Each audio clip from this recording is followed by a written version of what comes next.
नमस्कार दोस्तों, स्वागत करता हूँ आप सभी का द लॉजिकल स्पीकर पे। और आज बात की जाएगी येस बैंक की। तो येस बैंक से रिलेटेड आज एक अच्छी न्यूज़ जो है मार्केट में सामने देखने को मिली है। तो येस बैंक का जैसे कि काम है लोन्स देना, तो लोन्स उन्होंने कॉरपोरेट्स को पहले काफ़ी ज़्यादा मात्रा में दिए हैं। वो भी ऐसे कॉरपोरेट्स को दिए हैं जिनसे का बैलेंस शीट अगर देखी जाए तो वो लोन चुकता करने की हालत में थे ही नहीं। अगर रिलायंस इंफ्रा की बात की जाए तो वो भी अपना लोन चुकता करने की हालत में नहीं था, फिर भी जो येस बैंक ने उनको लोन जो था काफ़ी हाई अमाउंट का दिया था। करीब 2800 करोड़ का जो है लोन उन्होंने रिलायंस इंफ्रा को दिया था। पिछले साल की बात की जाए तो 1 जुलाई को येस बैंक ने रिलायंस इंफ्रा की जो प्रॉपर्टीज़ थी उनको सीज़ कर दिया था, जो हेडक्वार्टर था उनको सीज़ कर दिया था। अब फाइनली न्यूज़ निकल के आ रही है कि जो हेडक्वार्टर था रिलायंस इंफ्रा का जो उन्होंने सीज़ किया था, वो अब रिलायंस इंफ्रा के जो भी एग्जीक्यूटिव टीम है उन्होंने वो सोल्ड करना चाहा है येस बैंक को। तो कुछ दिनों में भी सोल्ड जो भी प्रोग्रेस है वो पूरी हो जाएगी। इस प्रोसेस के पूरे होने के बाद जो रिलायंस इंफ्रास्ट्रक्चर का जो हेडक्वार्टर था जिसकी वैल्यू 1200 करोड़ बताई जा रही है, वो येस बैंक की हो जाएगी। तो सीधा सीधा रिलायंस इंफ्रा ने येस बैंक को कोई कैश में या कोई मनी के तौर पे अपना डेट कम नहीं किया है। उन्होंने डायरेक्ट अपनी प्रॉपर्टी ही सेल कर दी है येस बैंक को हेडक्वार्टर के रूप में। तो हेडक्वार्टर जो मिल रहा है उसकी वैल्यू है 1200 करोड़ रुपए। तो देखते हैं इस पूरी न्यूज़ को और देखते हैं कि क्या येस बैंक पर इसका कोई इम्पैक्ट पड़ेगा या नहीं।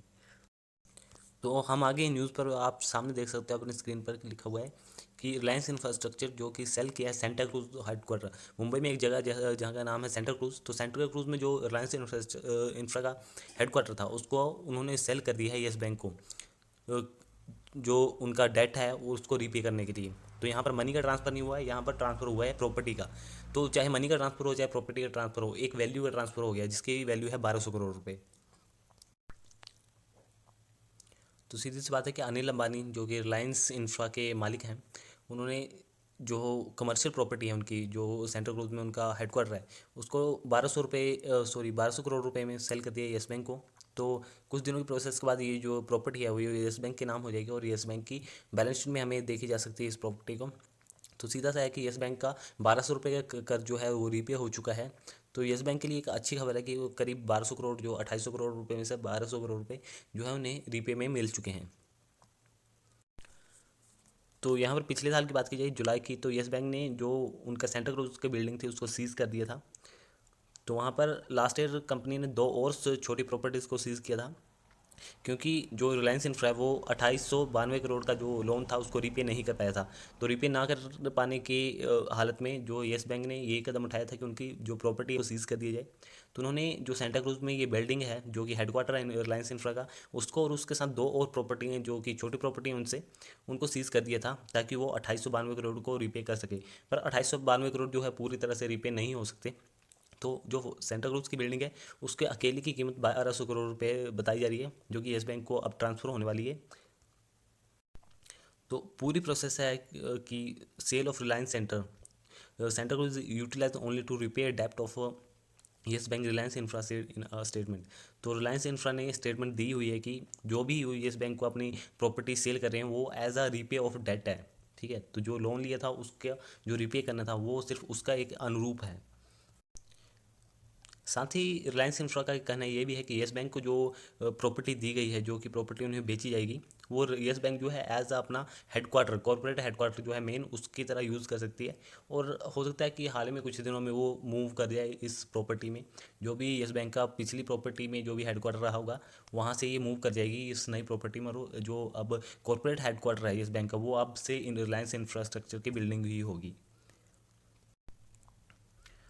तो रिलायंस इंफ्रा की अब मैनेजमेंट का कहना ये है कि तो जितना भी डेप्ट है रिलायंस इंफ्रा पर वो उसको रीपे करना चाहती है अपने एसेट्स को सेल कर करके।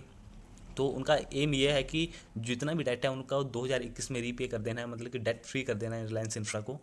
तो अच्छा एम है कि रिलायंस इंफ्रा, हम भी चाहते हैं कि रिलायंस इंफ्रा, पूरा देश चाहता है कि रिलायंस इंफ्रा जो है डेट फ्री हो। हालांकि कोई भी कंपनी डेट में रहना कोई अच्छी बात नहीं कंपनी के लिए, फिर भी थोड़ा बहुत डेट तो कंपनी पर होता ही है। पर अगर कंपनी डेट को रीपे कर देती है तो वो उसके लिए एक अच्छी बात है, उसकी साख के लिए अच्छी बात है, उसकी गुडविल के लिए अच्छी बात है। तो साथ ही रिलायंस इंफ्रा ने जो कि सेल कंप्लीट कर ली है तो किसी पावर ट्रांसमिशन में उनकी कुछ होल्डिंग्स थी, जॉइंट वेंचर था उनके साथ। तो पावर ट्रांसमिशन में जितना भी जॉइंट वेंचर में उनकी होल्डिंग थी उनको उन्होंने सेल कर दिया है, और वो सेल किया है पावर ग्रिड कॉरपोरेशन को। ठीक है, तो इसकी जो भी वैल्यू बताई जा रही है वो है 900 करोड़ रुपए। तो आप स्क्रीन पर देख पा रहे हो उसकी वैल्यू को, 900 करोड़ रुपए है, जो कि अनिल अंबानी की कंपनी, जो रिलायंस इंफ्रा उनको कहना है। तो हाल में जो हमने न्यूज़ देखी उससे साफ जाहिर होता है कि येस बैंक को जो है रीपे में जो डेट करने वाला है रिलायंस इंफ्रा, उससे येस बैंक को तो फ़ायदा होने वाला है, क्योंकि जो बिल्डिंग उनको मिलने वाली है as a repay of debt, उसको एज अ हेडक्वार्टर यूज़ कर सकते हैं। उनको हेडक्वार्टर का जो भी चार्ज या उनका जो भी मेंटेनेंस को सॉरी जो भी कॉस्ट था, जो जब जहाँ भी पहले इन्होंने हेडक्वार्टर रखा था वो कम हो जाएगा। साथ में उनको 1200 करोड़ की प्रॉपर्टी मिल जा रही है, जो कि उनको एसेट्स, जो एसेट्स हैं उनकी, उनको बढ़ाएगी। तो कंपनी की एसेट्स बढ़ेंगी। अगर सीधा सीधा बोला जाए तो येस बैंक को 1200 करोड़ रुपए का फ़ायदा होने वाला है। ठीक है, फ़ायदा तो नहीं होगा क्योंकि ये एक as a repay of debt है। तो फिर भी जो 50,000 करोड़ येस बैंक के डूबे थे, उसमें से 1200 करोड़ की अगर रिकवरी हो भी रही है तो अच्छी बात है ना येस बैंक के लिए। ठीक है, हाँ, इससे ये ऐसा नहीं है कि कल ये जो येस बैंक है वो आसमान छू लेगा या 16 रुपये से 50 रुपये हो जाएगा, ऐसा कुछ नहीं होगा।